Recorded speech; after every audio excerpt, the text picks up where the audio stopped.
ബഹിരന്തപുരദ്വാര സർവാ പൂർവപദാവൃതാഃ തതോ ബാലധ്വനിം ശ്രുത്വാ ഗൃഹബാലാ സമുത്ഥിതാഃ തേ യദുതൂർണമുപവ്രജ്യ ദേവക്യാ ഗർഭജന്മതൽ ആചക്ഷുർഭോജരാജായ യദുദ്യുഗ്ന പ്രതീക്ഷതേ സതൽപാൽ തൂർണമുത്ഥായ കാലോയമിതി വിഹ്വല സൂതീഗൃഹമകാൽ തൂർണം പ്രസ്ഖലൻ മുക്തമൂർധജ തമാഹഭ്രാതരം ദേവീ കൃപണാകരുണം സതി സ്നുഷേയം തവ കല്യാണ സ്ത്രിയം മാഹന്തുമരിഹസി ബഹവോ ഹിംസിതാഭ്രാത ശിശവപാവകോപമാഹ ത്വയാ ദൈവ നിസൃഷ്ടേന പുത്രികൈകാ പ്രദീയതാം നന്വഹം തേഹ്യവരജാതീനാഹതസുതാ പ്രഭോ ധാതുമരിഹസിമന്തായ അംഗേ മാം ചരമാം പ്രജാം ശ്രീസുക ഉവാച ഉപഗുഹ്യാത്മജാമേവം രുദത്യദീനദീനവൽ യാജിതസ്താം വിനർഭൽസ്യ ഹസ്താദാജിച്ഛിതേ ഖല താം ഗൃഹീത്വാ ചരണയോർജാതമാത്രാം സ്വസുസുതാം അബോധയച്ഛിലാപൃഷ്ഠേ സ്വാർത്ഥോന്മൂലിത സൗഹൃദ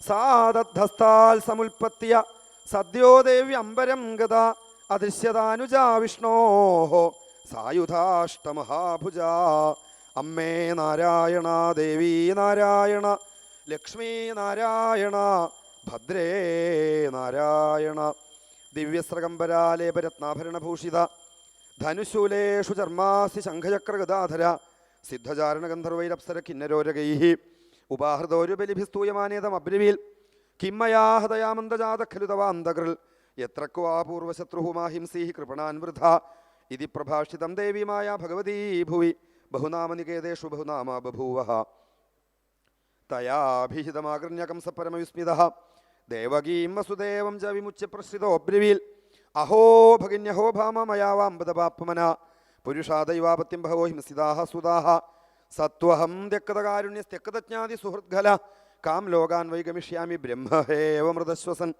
ദൈവമപ്യനൃതം വക്തിനമർത്യായേവ കേവലം യദ്വിശ്രംഭാദഹം പാപസ്വസുർനിഹതവാൻ ശിശൂൻ മാ ശോചതം മഹാഭാഗവാത്മജാൻ സ്വകൃതം ഭുജ ജന്തവോ ന സദൈകത്ര ദൈവാധീനാസ്തദാസതേ ഭുവി ഭൗമാനി ഭൂതാനി യഥായാന്തി അപയാന്തി ച നായമാത്മാ തഥൈതേഷു വിപര്യത യഥൈവ ഭൂഃ യഥാനേവം വിദോ ഭേദോ യഥാൽപവിപര്യ ദേഹയോഗവിയോഗൗ ച സംസൃതിർന്ന നിവർത്തതേ തസ്മാൽ ഭദ്രേ സ്വതനയാന്മയാ വ്യാപാദിതാനപി മാനുശോചയത സർവഃ സ്വകൃതം ഇന്ദദേവശ യാവദ്ധതോസ്മി ഹന്താസ്മീത്യാത്മാനം മന്യതേ സ്വദൃക് താവത്തദഭിമാന്യജ്ഞോപാധ്യബാധകതാമിയാൽ ക്ഷമധ്വം മമ ദൗരാൽപ്യം സാധവോ ദീനവത്സലാഃ ഇത്യുക്ത്വാ ശ്രുമുഖപാദൗ സ്യാല സ്വസ്രോരഥാഗൃഹീൽ മോചയാമാസ നികടാൽ വിശബ്ദ കന്യകാഗിര ദേവകീ വസുദേവം ച ദർശയന്നാത്മസൗഹൃദം ഭ്രാതുസ്സമനുതപ്തസ്യ ക്ഷാന്ത്വാ രോഷം ച ദേവകീ വ്യസൃജത് വസുദേവശ്ച പ്രഹസ്യതമുവാചഃ ഏവമേതന്മഹാഭാഗ യഥാവതസി ദേഹിനാം അജ്ഞാനപ്രഭവാഹം ധീഹി സ്വപരേതിഭിദായത ശോകഹരിഷഭയദ്വേഷലോഭമോഹമദാന്വിതാഃ മിഥോഘനന്ദം ന പശ്യന്തി ഭാവൈർഭാവം പൃഥക് ദൃശ ശ്രീശുക ഉവാച കംസ ഏവം പ്രസന്നാഭ്യാം വിശുദ്ധം പ്രതിഭാഷിത ദേവകീ വസുദേവാഭ്യമനുജ്ഞാതോ വിശൽഗൃഹം തസ്യാം രാത്രിയാം വ്യതീതായാം കംസ ആഹൂയ മന്ത്രിണ തേഭ്യാജഷ്ടതൽ സർവം യദുക്തം യോഗനിദ്രയാ ആകർണ്യഭർത്തുർഗതിതം തമോജുർദേവശത്രവഃ ദേവാൻ പ്രതികൃതാമനുഷ ദൈതയാനാദിഗോവിദാഃ ഏവം ചേത്തരിഹി ഭോജേന്ദ്രപുരഗ്രാമവ്രജാദിഷു അനിർദ്ദശാൻ നിർദ്ദശാംശ ഹനിഷ്യാമോദ്യ വൈ ശിശൂൻ കിമുദ്യമൈഃ കരിഷ്യന്തി ദേവാ ആ സമരഭീരവ നിത്യമുദ്വിഗ്നമനസോ ജ്യാഘോഷൈർധനുഷസ്തവ അസ്യതസ്തേ ശരവ്രാതൈർഹന്യമാനാ ആസ്വമന്തത ജിജീവിഷ ഉത്സൃജ്യ ബലായനപരായയുഃ കേജിൽ പ്രാഞ്ജലയോ ദീനാന്യസ്തശസ്ത്രാദിവ ഉഗസ മുക്തകച്ഛശിഖ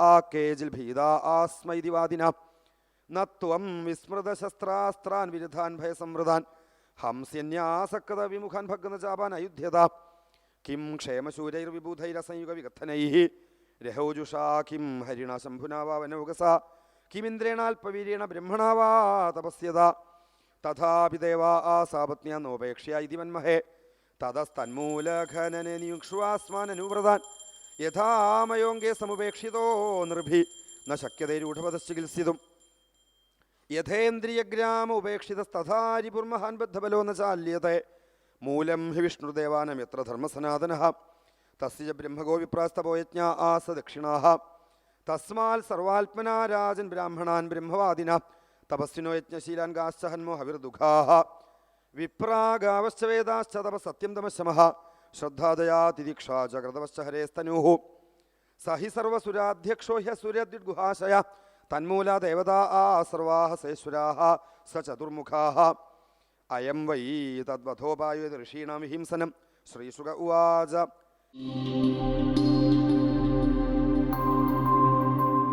ഭഗവാന്റെ ഭക്തവാത്സല്യമാണ് നാം കണ്ടത്.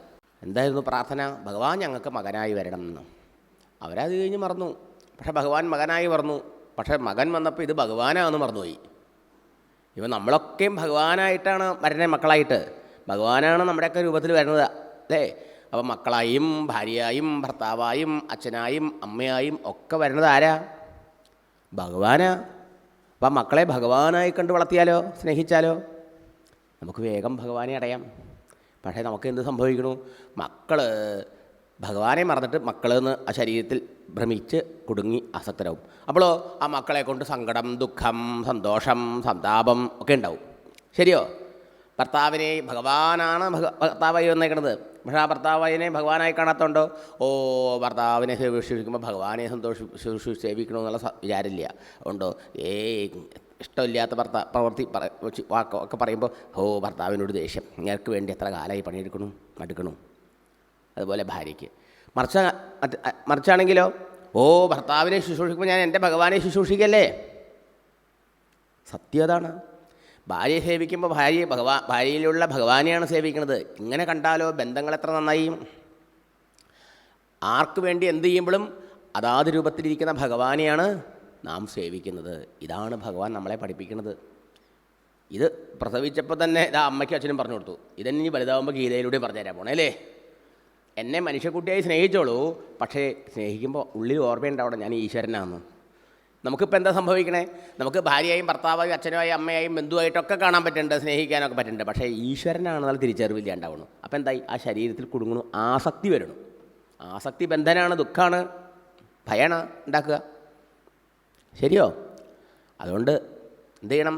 കുട്ടിക്കാലം മുതലേ എല്ലാവരിലും ആ ഭഗവാനെ കണ്ടുകൊണ്ട് സ്നേഹിക്കുക, അവർക്ക് വേണ്ട സേവനങ്ങൾ ചെയ്യാം. ആർക്കെന്ത് ചെയ്യുമ്പോഴും ഈശ്വരൻ്റെ പൂജ ചെയ്യാം എന്ന് വേണം മനസ്സിലാക്കാൻ. ഇതാണ് ഭഗവാൻ പറഞ്ഞു കൊടുത്തത്. അതിന് ഗോകുലത്തിൽ കൊണ്ടാക്കി. കംസനാണെങ്കിലോ ഭഗവതിയുടെ ദർശനം ഉണ്ടായല്ലോ, കൊല്ലാൻ പുറപ്പെട്ടത് സാധാരണ ഒരു മനുഷ്യക്കുട്ടിയാണെന്നാണ് വിചാരിച്ചത്. പക്ഷേ സാക്ഷാൽ ഭഗവതി അമ്മയായിരുന്നില്ലേ. ആ ഭഗവതി അമ്മയെ കൊല്ലാൻ പറ്റും ആർക്കെങ്കിലും? ഭഗവതിയമ്മ കംസനെ ഭയപ്പെടുത്തി, നിൻ്റെ അന്തകൻ ഭൂമിയിൽ പറഞ്ഞിട്ടുണ്ട്, നിനക്ക് ഹിതമായത് ചിന്തിക്കൂ, ഇതുവരെ നീ ചെയ്ത് മുഴുവൻ അഹിതമാണ്. നോക്കണം, വളരെ ചിന്തിക്കണം. നമുക്ക് ഹിതം എന്ന് വെച്ചാൽ നമുക്ക് ആത്യന്തികമായി നന്മ. മനസ്സിലായോ? മറ്റുള്ളവർക്ക് ദ്രോഹം ചെയ്യണത് നാളെ തിരിച്ച് നമുക്ക് കഷ്ടമായിട്ട് വരും. അപ്പോൾ അത് ഹിതമാണോ? അത് അഹിതമാണെന്നർത്ഥം. അതുകൊണ്ട് എല്ലാവരും അവരവരുടെ ഹിതമേ ചെയ്യാൻ പാടുള്ളൂ.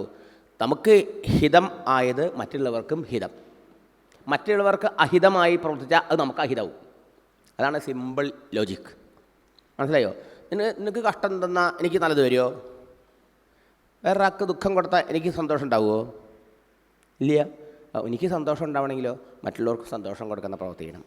എനിക്ക് സുഖം ഉണ്ടാവണമെങ്കിലോ മറ്റുള്ളവർക്ക് സുഖം ഉണ്ടാവണ പ്രവൃത്തി ചെയ്യണം. എനിക്ക് ദുഃഖം ഉണ്ടാവരുതെങ്കിലോ മറ്റുള്ളവർക്ക് ദുഃഖം ഉണ്ടാവണ പ്രവൃത്തി ചെയ്യാണ്ടിരിക്കണം. Simple logic. പക്ഷേ ഇതാൾക്കാർ മറന്നു പോവുക അല്ലേ? ഇതാണ് ഭഗവതിയമ്മയും പഠിപ്പിക്കുക. എല്ലാവരും നമുക്ക് ഓരോ പാഠങ്ങൾ പറഞ്ഞു തരിക. പക്ഷേ കംസൻ ഇത് കേട്ടിട്ട് എന്താ ചെയ്തത്? കുറച്ച് നേരം ആ അമ്മയുടെ ദർശനം കൊണ്ട് മനസ്സ് നന്നായി. അപ്പോൾ ചെയ്തതൊക്കെ തെറ്റായിപ്പോയി, കുറ്റബോധം ഉണ്ടായി, പശ്ചാത്താപം ഉണ്ടായി. സഹോദരിയും ഭാമനെയൊക്കെ ജയിലിൽ നിന്ന് മോചിപ്പിച്ചു.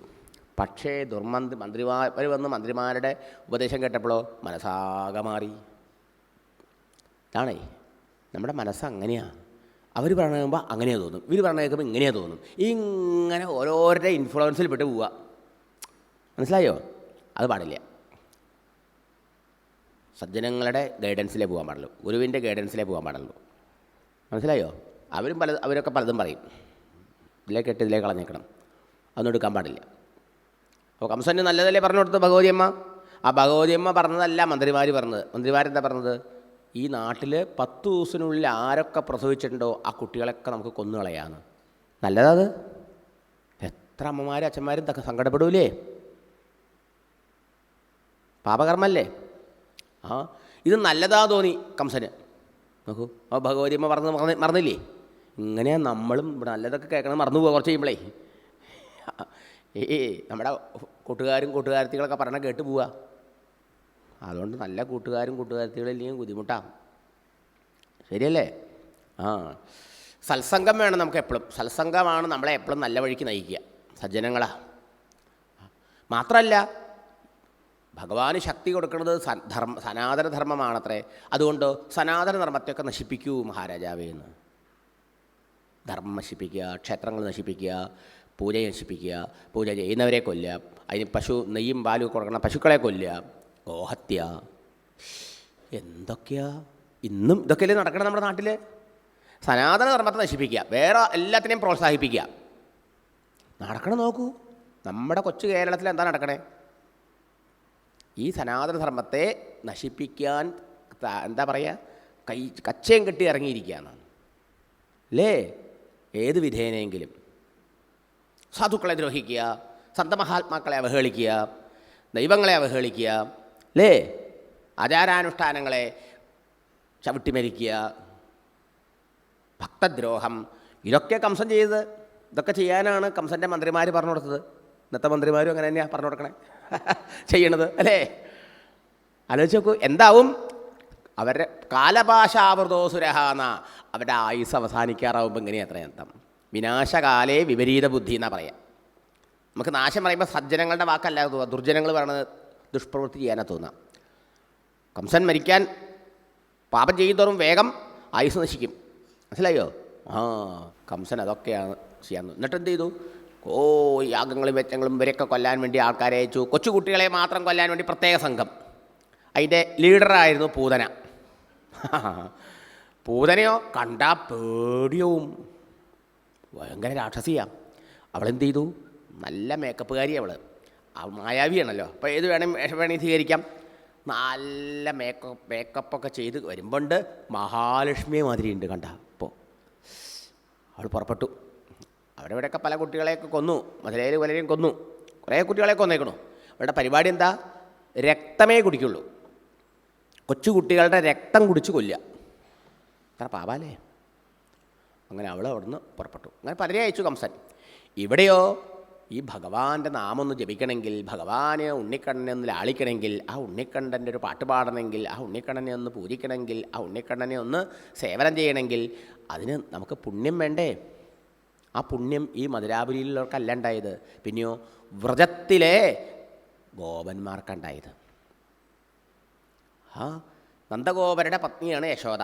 യശോദയ്ക്ക് പ്രായം കുറേ, കുട്ടികൾ ഇതുവരെ ഉണ്ടായിട്ടില്ല, ഇങ്ങോട്ട് ഉണ്ടാവുന്നൊരു വിശ്വാസവും ഇല്ല.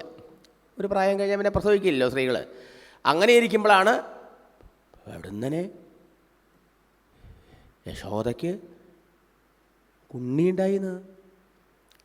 യശോദ പ്രസവിച്ചു രാത്രിയിലാണ്. പക്ഷേ എന്നതാ ലിംഗം പരിശ്രാന്ത എന്നാ. മായേ ഭഗവതിയാണല്ലോ പ്രസവിച്ചത്. അമ്മ എല്ലാവരെയും മയക്കി. അതുകൊണ്ട് യശോദമ്മ പ്രസവിച്ചു, പക്ഷെ ആണോ പെണ്ണോ എന്ന് അറിഞ്ഞില്ല അത്രേ. ഉറങ്ങിപ്പോയി, മയക്കി കളഞ്ഞു അമ്മ. പ്രഭാതത്തിൽ ഉണർന്നപ്പോഴോ ഒന്നാന്തരു ആൺകുട്ടി. എന്താ ഒരു സന്തോഷം! നന്ദഗോപർ അവരുടെ മുഴുവനും, ഗോപന്മാരുടെ മുഴുവനും രാജാവാണ്. അപ്പോഴേക്കും ആ വാർത്ത എല്ലാവരും പറഞ്ഞു. നന്ദഗോപരൊക്കെ ഒരു ഉണ്ണിയുണ്ടായി, യശോദയ്ക്ക് ഒരു ഉണ്ണിയുണ്ടായി എന്ന് കേട്ടപ്പോൾ ഗോപിമാരുടെ സന്തോഷം എന്താ! അവരൊക്കെ ഒരു ഉണ്ണിയുണ്ടായ എത്ര സന്തോഷം ഉണ്ടാവും? അതുപോലെയുള്ള സന്തോഷം അത്രേ. എല്ലാവരും ആ കുട്ടിക്ക് വേണ്ടി പ്രാർത്ഥന ചെയ്യണു, പൂജ ചെയ്യണു. എല്ലാവരും അവരവരുടെ വീട് അടിച്ച് തളിച്ച് മെഴുകി കോലക്കെട്ട് ആ അലങ്കാരങ്ങളൊക്കെ ചെയ്ത് വാഴക്കൊലകളും കൊടുത്തൂറകളും അതുപോലെ ഇങ്ങനെയുള്ള ആ അലങ്കാരങ്ങളും വിധാനങ്ങളൊക്കെ ചെയ്യുക. നാട്ടിലെ മുഴുവൻ ഉത്സവം. അതെന്താ? എല്ലാവരുടെയും ജീവിതത്തിൽ ആനന്ദം കൊടുക്കാൻ, ജീവിതം ആനന്ദോത്സവമാക്കാൻ വേണ്ടി വന്നിരിക്കുന്ന ആനന്ദക്കുട്ടനാണല്ലോ ഈ കണ്ണൻ. ഈ കണ്ണനെ സ്നേഹിച്ചാൽ നിങ്ങൾക്ക് ജീവിതം ആനന്ദോത്സവമാവാം. ആനന്ദക്കുട്ടനാണ്. അപ്പോൾ ആ ആനന്ദക്കുട്ടൻ നമ്മുടെയൊക്കെ ഉള്ളിൽ ഇരിക്കുന്ന ആത്മാവുമാണ്. അപ്പോൾ ഉള്ളിലിരുന്നുകൊണ്ട് എല്ലാവരെയും പ്രേരിപ്പിച്ചു. അപ്പോൾ എല്ലാവർക്കും ഉത്സാഹവും. അതാ നന്ദബാബയാണെങ്കിലോ വേഗം കുളിക കഴിഞ്ഞ് വന്ന് ബ്രാഹ്മണരെ കുളിച്ച് വരുത്തി കുട്ടിക്ക് നന്മ വരാൻ വേണ്ടിയിട്ട് ധാരാളം ദാനം ചെയ്യുക. പശുദാനം ചെയ്യുക, പൈസ ദാനം ചെയ്യുക, സ്വർണം ദാനം ചെയ്യുക, ധാന്യങ്ങൾ ദാനം ചെയ്യുക, ഇങ്ങനെ ഒരുപാട് ദാനങ്ങൾ ചെയ്തു. ക്ഷേത്രങ്ങളിലൊക്കെ പ്രത്യേകം പൂജാവിധാനങ്ങളൊക്കെ ഏർപ്പെടുത്തി. അതൊക്കെ ചെയ്തു. വരണവർ കുട്ടികളെ കാണാൻ വേണ്ടി കൂട്ടം കൂട്ടായിട്ട് ആൾക്കാരിങ്ങനെ വരിക. വരണവർക്കൊക്കെ നന്ദബാബു വാരി വാരി സമ്മാനങ്ങൾ കൊടുക്കുക. സാക്ഷാൽ മഹാവിഷ്ണു അല്ലേ ഈ ഉണ്ണിക്കണ്ണനായി വന്നേക്കണത്. മഹാവിഷ്ണു വന്നു കഴിഞ്ഞാൽ പിന്നെ മഹാലക്ഷ്മി പിരിഞ്ഞിരിക്കും. മഹാവിഷ്ണു ഇങ്ങോട്ട് വന്നപ്പോൾ മഹാലക്ഷ്മി ഒപ്പം ഇങ്ങോട്ട് പോന്നു. വൃന്ദാവനത്തിൽ ആ വ്രജത്തിൽ ഭഗവാൻ അവതരിച്ചോടുകൂടി മഹാലക്ഷ്മിയുടെ നിത്യസാന്നിധ്യമായി. അതുകൊണ്ടെന്താ, മഹാലക്ഷ്മിയുടെ അടുത്ത് ദാരിദ്ര്യം ഉണ്ടാവുമോ? മഹാലക്ഷ്മി ഉണ്ട്, ദാരിദ്ര്യമുണ്ട്, രണ്ടും കൂടി ഇരിക്കില്ല. ഇല്ല. അവിടെ സമ്പൽ സമൃദ്ധി, ഒന്നിനും ഒരു കുറവില്ല. എല്ലാവരും സന്തോഷിക്കുക. കാരണം വരണവരൊക്കെ ഓരോരോ സാമാനങ്ങൾ കൊണ്ടു കൊടുക്കുക. കുട്ടിക്ക് എന്ന് പറഞ്ഞാൽ കുട്ടി വലുതാകുമ്പോഴേക്ക് അതൊക്കെ ഉപയോഗിക്കാൻ പറ്റുള്ളൂ. എന്നാലും ഓരോന്നൊക്കെ സമർപ്പിക്കുക. മനസ്സിലായോ? പാല് കൊണ്ട് കുളിക്കുക, വെണ്ണ എറിഞ്ഞ് കളിക്കുക, എന്താ അവരുടെ ഒരു ആഘോഷം, ആനന്ദം പറയവയ്യ വ്രജവാസികൾ. മനസ്സിലായോ? സന്തോഷേ. കുട്ടികളൊക്കെ എന്താ ചെയ്യുക, ഈ പശുക്കുട്ടികളൊക്കെ കുളിപ്പിച്ച് അതിൻ്റെ കൊമ്പിലൊക്കെ വേലൊക്കെ ഇങ്ങനെ എണ്ണയിൽ മഞ്ഞപ്പൊടിയൊക്കെ പുരട്ടി, അതൊക്കെ ഇങ്ങനെ പുരട്ടി നല്ല കുങ്കുമൊക്കെ തൊടിയിച്ച് അതിന് അലങ്കാരം ചെയ്ത് മാലയൊക്കെ ഇടിയിച്ച് ഇങ്ങനെ പാട്ടൊക്കെ കൊട്ടിയിട്ട് ഇങ്ങനെ കൊണ്ടു നടക്കുക. എന്താ അത്? സ്ത്രീകളൊക്കെ കൈകൊട്ടിക്കളി കളിച്ച് ആനന്ദിക്കുക. മൊത്തത്തിൽ ആ ഗോകുലത്തിൽ മുഴുവനും വ്രജവാസികൾക്ക് മുഴുവൻ പരമാനന്ദമായി നൃത്തം. മനസ്സിലായോ? നമുക്കൊക്കെ ജീവിതത്തിൽ സന്തോഷമായിരിക്കണം, പരമാനന്ദമായിരിക്കണം എന്ന് മോഹമുണ്ടല്ലേ? പക്ഷേ അതിനുള്ള വഴി എന്താ? പരമാനന്ദ സ്വരൂപനായ ഈ കണ്ണനെ ആത്മാർത്ഥമായി അങ്ങോട്ട് സ്നേഹിക്കേ വേണ്ടൂ. അത് ചെയ്യാത്തതുകൊണ്ടാണ് ആൾക്കാർക്ക് എന്തൊക്കെ ഉണ്ടായിട്ടും സന്തോഷമില്ലാത്തത്. കണ്ണനെ സ്നേഹിക്കാൻ വയ്യ. ഈ ലോകത്തിലുള്ള ആൾക്കാരൊക്കെ സ്നേഹിക്കും. നമ്മൾ മക്കളെയും പേരമക്കളെയും ബന്ധുമിത്രാദികളെയും ഒക്കെ സ്നേഹിക്കും. അവർക്കൊക്കെ സ്നേഹം പങ്കിട്ട് കണ്ണന് കൊടുക്കാൻ സ്നേഹമില്ല നമ്മുടെ കയ്യിൽ. അപ്പം എങ്ങനെയാണ് സന്തോഷം ഉണ്ടാവുക, സമാധാനം ഉണ്ടാവുക? മനസ്സിലായോ? നമ്മുടെ എല്ലാ സ്നേഹവും കൂടി കണ്ണനങ്ങോട്ട് കൊടുക്കണം. കൊടുത്തു നോക്കൂ. കണ്ണനായി കണ്ട് മറ്റുള്ളവരെ സ്നേഹിച്ചോളൂ, കുഴപ്പമില്ല. അവരുടെയൊക്കെ ഉള്ളിൽ കണ്ണൻ ഇരിക്കൊണ്ടാണ് അവർക്ക് ജീവനുള്ളല്ലോ.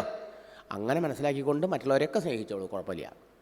അല്ലാണ്ട് കണ്ണനെ കാണാണ്ട് ഈ ദേഹങ്ങളെ സ്നേഹിച്ച് അവസാനം ദുഃഖം തന്നെ കേട്ടോ. ഇതൊക്കെ നമ്മളെ പഠിപ്പിക്കണത്. ഈ വ്രജവാസികൾ മുഴുവനും കണ്ണനെ കാണാൻ കൂട്ടായിട്ട് ഓരോരോ പദാർത്ഥങ്ങളൊക്കെ എടുത്തുകൊണ്ട് പുറപ്പെട്ടു. അപ്പോഴാണ് വിശ്വസ്തന്മാരായ ചില ഗോപന്മാർ നന്ദഗോപരുടെ അടുത്ത് വന്നു. ഈ കംസനാണ് ഇവരുടെയൊക്കെ രാജാവ്, ചക്രവർത്തി. അപ്പോൾ ഇവർ നാട്ടിൽ രാജാക്കന്മാരൊക്കെ കപ്പം കൊടുക്കണമല്ലോ. നമുക്ക് കപ്പം കൊടുക്കണം, നമുക്ക് ടാക്സ് അടച്ചാൽ മതി. നമ്മൾ ഓൺലൈൻ അടയ്ക്കൊക്കെ അന്ന് ഓൺലൈനൊന്നുമില്ല, അവിടെ കൊണ്ടടയ്ക്കണം. അവിടെ കലവറയിൽ അടച്ച് റെസീറ്റ് മേടിച്ച് മഹാരാജാവിനെ കാണിച്ച് എന്തെങ്കിലും ആവലാതികളുണ്ടോ? ഒന്നുമില്ല, അവിടുത്തെ അനുഗ്രഹം, യെസ്, ഇങ്ങനെയൊക്കെ പറഞ്ഞിട്ട് വരണം. അങ്ങനെയൊക്കെയാണ് അന്നത്തെ ഒരു സമ്പ്രദായം. അപ്പോൾ ഇന്നാണ് നന്ദഗോപർ കപ്പം കൊടുക്കാൻ പോകേണ്ട ദിവസമേ. കപ്പം തെറ്റിച്ച് കഴിഞ്ഞാൽ കംസൻ ശരിയാക്കും. അതുകൊണ്ട് വിശ്വസ്തന്മാരായ ഗോപന്മാർ വന്ന് പറഞ്ഞു, ദാ അങ്ങ് പോകണമെന്ന്. നന്ദഗോപർക്ക് ഇവിടുന്ന് ഈ ആഹ്ലാദത്തിൻ്റെ ഈ എന്താ പറയുക, ഉണ്ണികൃഷ്ണൻ്റെ എന്താ ആഘോഷമല്ലേ, ജന്മോത്സവമാണ്, കൃഷ്ണജന്മോത്സവം. അവിടുന്ന് പോകാൻ മനസ്സ് വരുമോ?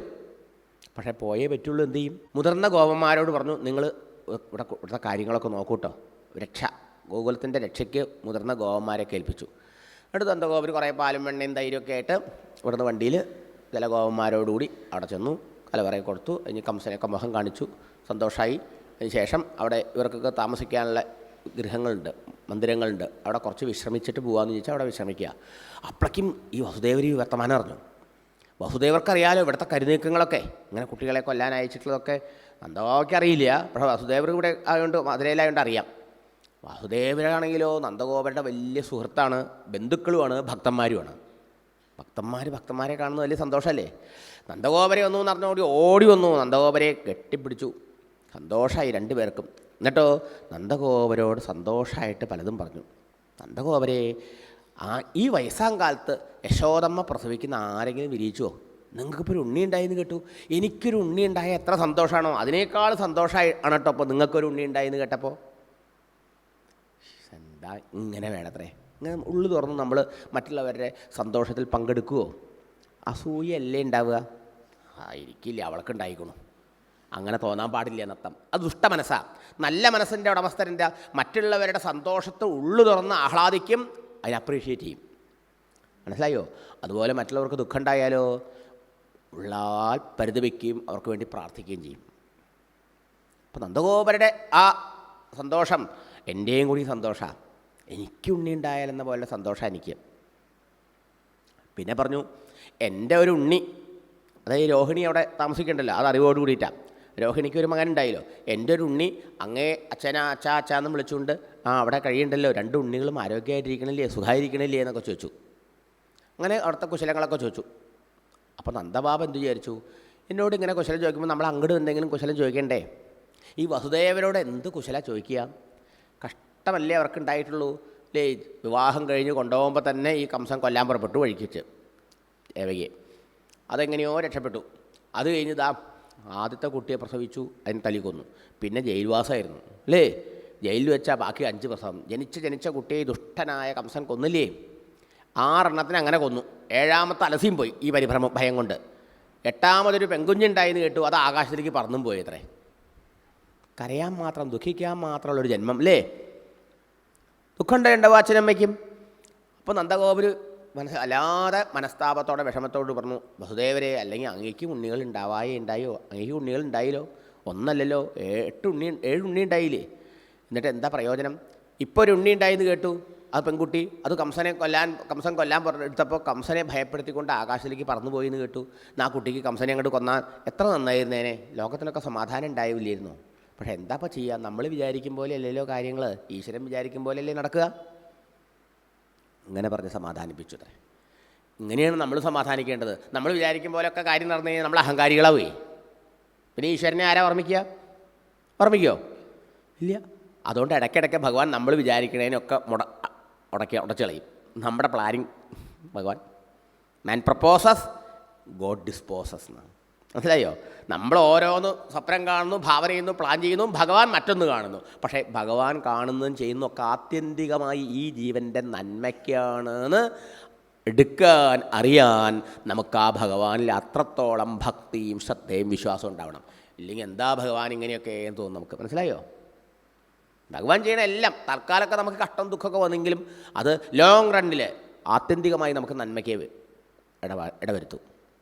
അപ്പോൾ ഈശ്വരൻ നിശ്ചയം എന്താ, അങ്ങനെയല്ലേ വരുള്ളൂ എന്ന് പറഞ്ഞ് സമാധാനിപ്പിച്ചു. അപ്പോഴേക്കും എന്തായി? വസുദേവർ പറയുകയാണ്, അതെ അങ്ങ് വരുന്നതിൻ്റെ ഉദ്ദേശം നടന്നില്ലേ, കപ്പം കൊടുക്കൽ കഴിഞ്ഞു, നമ്മൾ തമ്മിൽ എനിക്കൊന്ന് കാണുന്നുണ്ടായിരുന്നു, കണ്ടു, സന്തോഷമായല്ലോ, ഇനി ഇവിടെ നിൽക്കണ്ട. എന്താ കാരണം? സന്ധ്യ ഉൽപാദാശ്ച ഗോകുലേ, ദുശകനങ്ങൾ കാണുന്നുണ്ട് ഞാനിവിടെ. അദ്ദേഹം വലിയ യോഗീശ്വരനൊക്കെയാണ് വസുദേവരെ. ജനിച്ചപ്പോൾ തന്നെ അദ്ദേഹത്തിൻ്റെ മഹത്വം എന്നല്ല പറഞ്ഞില്ലേ? മഹാനാണെന്നൊക്കെ പ്രവചിച്ചു ജ്യോതിഷികളെന്ന്. അങ്ങനെയുള്ള മഹാനാണ് അദ്ദേഹം.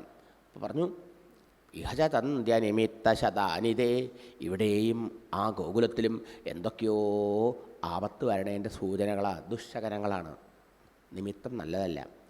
അതുകൊണ്ട് ഇനി താമസിക്കേണ്ട, വേഗം പൊക്കോളൂ. അങ്ങില്ലാത്ത സമയത്ത് ആ കുട്ടികൾക്ക് വല്ല ആപത്തുണ്ടായാലോ എന്ന് പറഞ്ഞ് വേഗം പറഞ്ഞയച്ചു.